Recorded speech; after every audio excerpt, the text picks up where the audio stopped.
borrowed book is basically a book that's going to be stolen or given away. I think you have to contend with that. Yeah.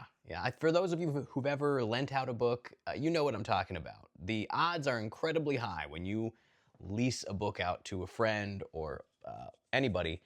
It's possible that there's a high likelihood that that book ain't coming back. And if you're okay with that, you have to mentally accept that it's possible, then keep doing that. But if you can't accept that, then I would highly recommend against lending out your books.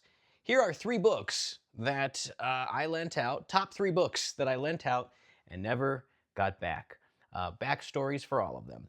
So we'll start with Fall of Giants by Ken Follett. Now, Fall of Giants, fantastic book. It is set in 1911. This is back about, I must have been, it was a while ago. But I remember reading it, and it really got me into historical fiction with Pillars of the Earth. Ken Follett has this amazing style. And Fall of Giants is more in the time period, somewhat more contemporary, set in 1911 by about 5 interconnected individuals and families as they go from the early 20th century to post-World War I on the brink of the Second World War. It's a fantastic book. It's part of the Century Trilogy. And it really brought me back into historical fiction reading. And I remember having the book, loving the book, talking about it with this girl that I was dating at the time. Her name was Natasha, because we're gonna use names on this. And it was one of those situations where you start dating someone and then it seems incredibly promising, right? And then very quickly it deteriorates for any reason.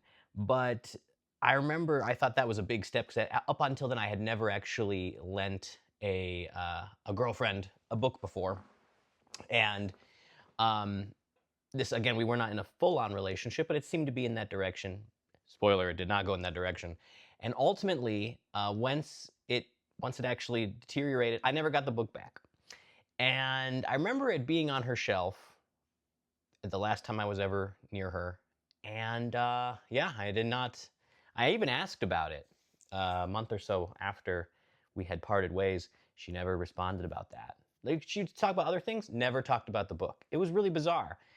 So that one lost to time. The next book I want to talk about is another one of my favorite books. Fantastic perspective. In the year 2020, in January, I visited Colombia for the first time. Fell in love with the country, and I really wanted to know more about the history, the place, etc.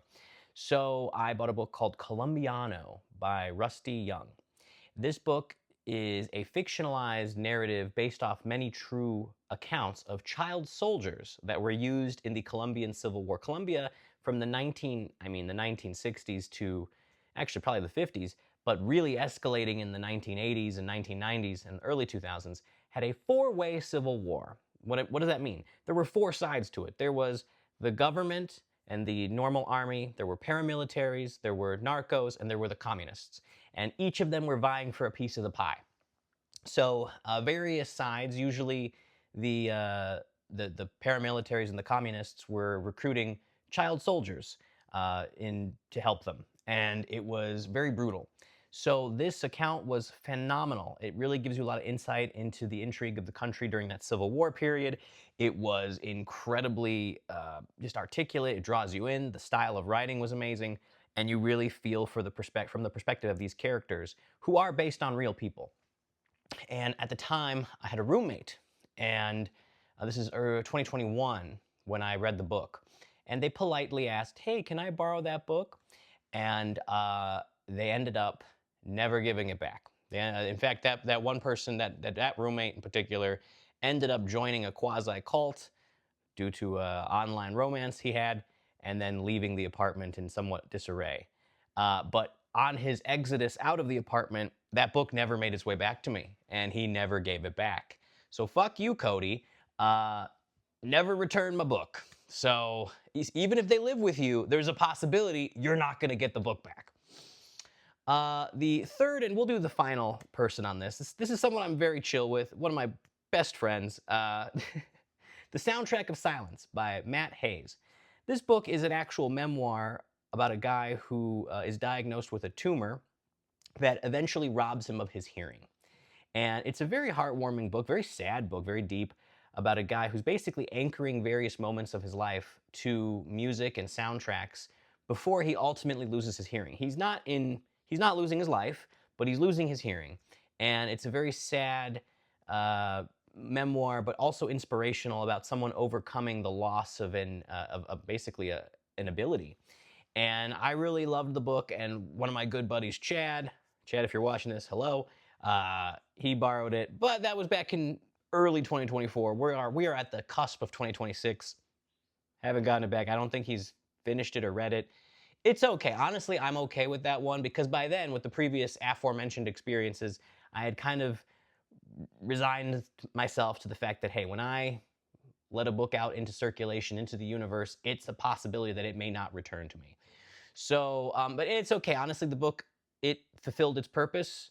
I got what I needed from that book. It was very good. I have a very good friendship with my friend, and I'm sure at some point maybe it'll make its way back. But if it doesn't, it's okay. Chad, you can keep the book.